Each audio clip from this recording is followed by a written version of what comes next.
6 दिवसाच्या विश्रांतीनंतर नागपूरसह परिसरात रिमझिम पावसाला सुरुवात झालेली आहे। आपण हे दृश्य या ठिकाणी बघू शकतो आणि शेतकऱ्यांसाठी हा अत्यंत फायद्याचा पाऊस आहे, कारण की गेले 6 दिवस पावसाचा खंड पडला होता। त्यामुळे खरीपात पेरणी झालेलं कपाशीचं पीक असो, सोयाबीन असो किंवा इतर भाजीपाला असो संकटात होता, शेतकरी चिंतेत होता। परंतु आता पहाटेपासून आज या ठिकाणी रिमझिम पाऊस जो आहे तो या ठिकाणी पडतोय आणि या पावसाचा मोठा दिलासा आहे, कारण की काल दिवसभर कडाक्याचं ऊन होतं, तापमान वाढलं होतं, त्यामुळे शेतकरी चिंतेत होते। काही भागात दुबार पेरणीही करावी लागली। इतर पिकांची ह्या दुबार पेरणीची भीती शेतकऱ्यांना वाटत होती, परंतु आज पहाटेपासून हा पाऊस सुरू झाला आणि हा पाऊस खरीपातील पिकांना जीवदान देणारा पाऊस आहे। फार मुसळधार पाऊस नाही, परंतु हा रिमझिम पाऊसही पिकांना फायदा देणारा आहे।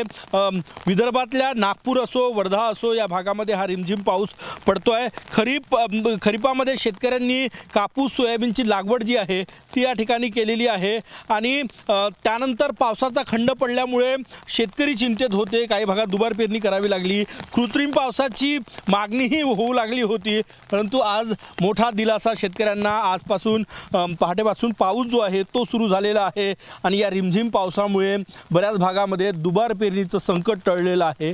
शेतकऱ्यांसाठी ही आनंदाची बातमी आहे। कॅमेरामॅन साईसह गजानन नुमाटे, TV9 मराठी, नागपूर।